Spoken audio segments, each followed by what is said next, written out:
At 72, she still stands like a fortress, calm face, steady hands, the kind of poise you only earn after decades of storms. But look closer and you'll feel it.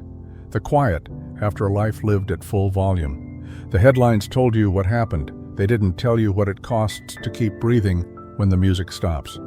This isn't a comeback story. It's something rarer, how a woman forged in fire learns to live with the echo, carry the crown of her scars, and guard a legacy that refuses to dim. Sharon Osbourne's earliest memories weren't of lullabies or bedtime stories. They were of slammed doors and shouted orders. Born in London in 1952, she grew up in a house ruled by her father, Don Arden, a music impresario as feared in the industry as he was inside his own home. He built careers and broke rivals with equal ferocity, but he left little room for tenderness. Sharon later admitted that while her childhood was filled with money and opportunity, it was starved of affection. Love felt conditional, and the price of disobedience was silence, or worse, estrangement. The greatest wound came when Sharon was just 6 years old. Her mother died suddenly in a car accident, leaving her with the one parent who could never offer comfort. The loss carved a permanent hollow in her life, a silence she carried into adulthood. There was everything in that house, except what a child really needs, she once said. Safety, gentleness, and vulnerability simply weren't allowed. Instead of softening her, those years hardened her resolve. By the time she was a teenager, Sharon had learned to read a room faster than most adults. She watched musicians and executives pass through her father's office and studied the mechanics of power, who controlled it, who begged for it, and who was crushed by it. That crucible of pain forged something remarkable.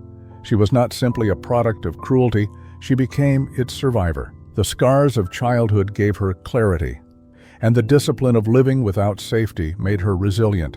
Later, when storms would test her marriage, her career, and even her health, that steel would prove to be the very thing keeping her from collapse. But fate wasn't finished shaping her, because in her late 20s, Sharon would meet a man whose chaos mirrored her own wounds, and her life would change forever. By the late 1970s, Sharon had already endured enough battles with her father to know that she wanted her own path. Don Arden expected her to carry the family legacy forward in the music business, but Sharon wasn't content to simply inherit power. She wanted to wield it on her own terms. That decision came into sharp focus when she crossed paths with John Michael Ozzy Osbourne, freshly cast out of Black Sabbath. To the industry, Ozzy looked finished.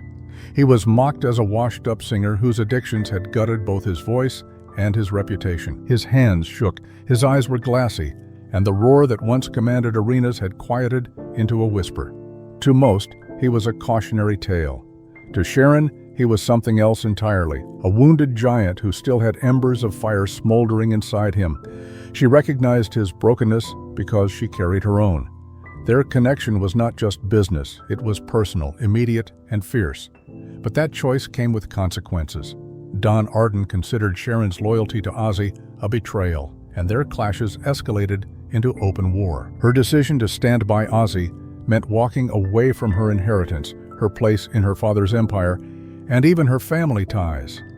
Choosing Ozzy meant losing my family, she admitted years later. It wasn't only a romantic gamble, it was financial and personal ruin if he failed. She mortgaged her future on a man the world had already discarded. There were nights alone in hotel rooms with unpaid bills stacked on the table, nights when she wondered if love had blinded her to disaster. But when she looked at Ozzy, trembling and ashamed, she saw more than an addict on the brink. She saw the man he could be if someone refused to give up on him. That vow, staking everything on him, would define the rest of her life. And slowly, against all odds, Sharon began turning exile into resurrection. But success came with a brutal cost. Behind the fireworks of sold-out shows were ambulances in the shadows. Nights of glory were often followed by mornings of despair, with Sharon clutching pill bottles or begging him to pull through another crisis.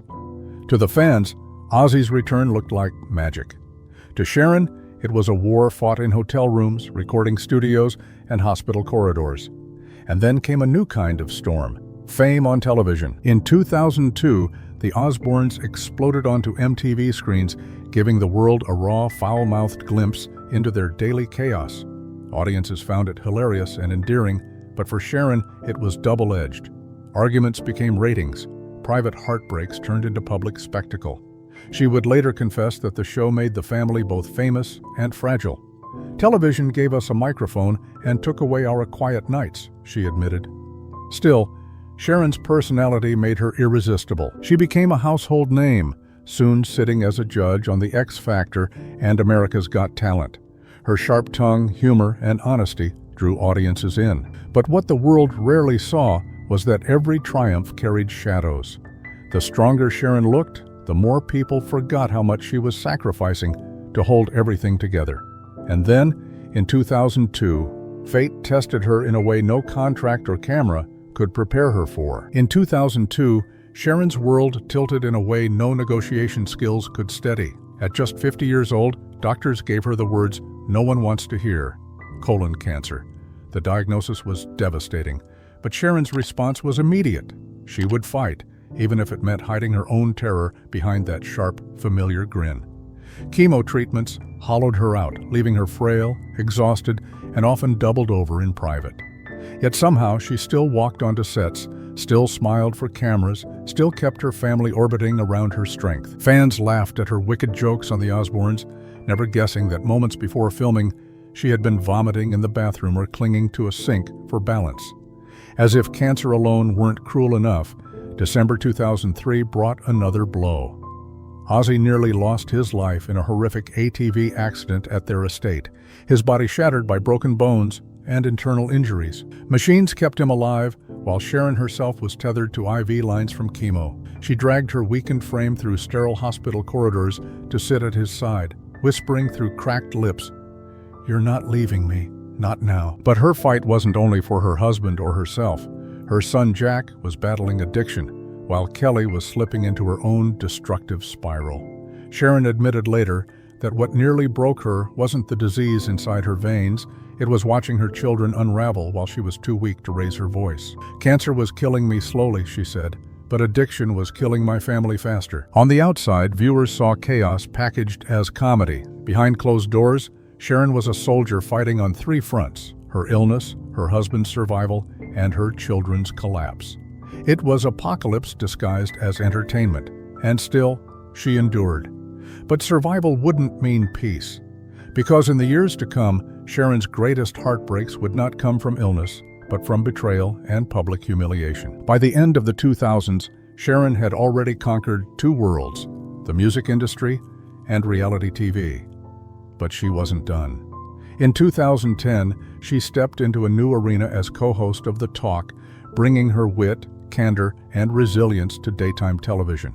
For more than a decade, she thrived in that chair, sharp but warm, unafraid to scold a guest or comfort an audience member in the same breath. She became a trusted voice in millions of homes, not just Ozzy's wife or a rock manager, but Sharon in her own right. But television is a cruel master.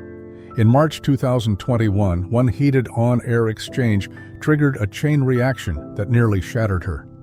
Overnight, Sharon went from being a beloved matriarch to a lightning rod of controversy. Accusations swirled, headlines exploded, and social media turned into a tidal wave of outrage. Contracts evaporated, colleagues distanced themselves.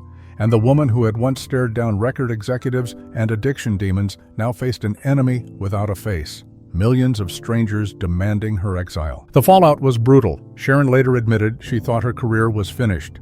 Sleep vanished, her voice trembled in interviews, and for the first time the armor of her strength looked cracked.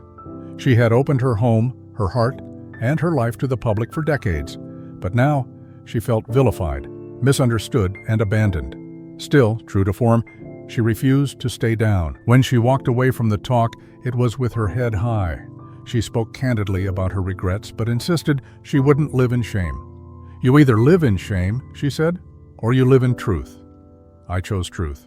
It was the kind of raw honesty that had always defined her, but as painful as scandal was, the next chapter would prove even more brutal, because this time, the wounds would be carved not by critics or colleagues, but by her own body. For Sharon, survival was never about appearances. It was about endurance. In 2012, doctors warned her that her genetic history meant cancer could strike again. The shadow of losing her mother young loomed too large to ignore. With a clarity few could summon, Sharon chose a preventive double mastectomy. It wasn't about vanity, she explained. It was about life. I didn't do it to look different. I did it to stay alive. The operation was brutal, recovery grueling, but Sharon never hid the truth. She showed her scars and admitted her fears, stripping away the illusion that fame could shield anyone from mortality. For countless women, her candor became a beacon, proof that scars weren't weakness, but evidence of survival. But not all choices left her proud. Sharon spoke bluntly about cosmetic surgeries that betrayed her, leaving her face stiff and unrecognizable in the mirror. I felt frozen, she confessed, calling it one of her deepest regrets. Add to that periods of rapid weight loss from medication, and tabloids pounced, dissecting her body as if her suffering was public property. Still, Sharon reclaimed even those regrets as lessons. Every scar, every misstep, every headline became part of her crown. She wasn't pretending to be flawless. She was proving that survival means carrying every mark, visible or not. And while those scars told her story, another battle was quietly brewing, one that would test not only Ozzy's body, but the endurance of their love itself. In 2019, a simple fall at home spiraled into a chain of surgeries that stripped Ozzy of the physical strength that had defined him for decades. Metal rods, endless rehab, and mounting pain left the once unstoppable frontman struggling to walk across a room. For Sharon, it was a new kind of agony, watching the man she had carried through addictions and scandals now betrayed by his own body. The following year, Ozzy revealed to the world that he had Parkinson's disease. His voice cracked, his hands trembled, but Sharon sat firmly at his side, steadying both him and the moment. She refused to let headlines reduce him to weakness. "He's not finished," she insisted, standing as his armor when he felt stripped bare. Then came the pandemic. Both Sharon and Ozzy battled COVID, their weakened bodies tested yet again. Sharon confessed later that the darkest nights weren't about herself. They were about listening to Ozzy breathe, terrified each shallow rise and fall might be his last. And yet, against the odds, Sharon helped him reclaim one last triumph. On July 5, 2025, in Birmingham, the city where it all began, Ozzy stepped onto the stage for a farewell performance. Frail but defiant, his voice cracked through the air as tens of thousands roared back. Sharon, hidden in the wings, whispered one desperate prayer: just let him finish. 3 weeks later, on July 22nd, the roar was silenced forever. When the world learned Ozzy was gone, tributes poured in from every corner of music. Fans lined the streets, celebrities sent messages, and headlines mourned the loss of the Prince of Darkness. But for Sharon, it wasn't a legend she buried. It was her husband of over 40 years. At the funeral, she stood tall beside the coffin, her hands trembling as the chants of "Ozzy, Ozzy" shook the air. To the crowd, it was closure. To her, it was the loneliest moment of her life. In the months that followed, Sharon retreated to her Buckinghamshire home. Nights were the hardest, the empty side of the bed a reminder of absence more deafening than any concert. To survive, she built small rituals, tending the garden Ozzy once loved, hosting family dinners with her children and grandchildren, and replaying old home videos where his laugh still filled the room. She found flickers of light in unexpected places. A falconry outing with Kelly became a way of embracing quiet joy, a reminder that life could still offer moments of peace. She also poured her energy into legacy projects, overseeing Ozzy's archives, a planned biopic, and directing portions of his estate toward Parkinson's research and music education. For the world, Ozzy's roar is now memory. For Sharon, grief remains. But so does duty, because carrying him forward is the one battle she refuses to lose. At 72, Sharon Osbourne carries herself with the dignity of someone who has fought every war love can demand. Childhood cruelty, family exile, illness, betrayal, scandal, each one could have broken her. Instead, they became part of the crown she wears, not polished in gold, but carved in scars. She has shown the world that resilience isn't about being untouchable.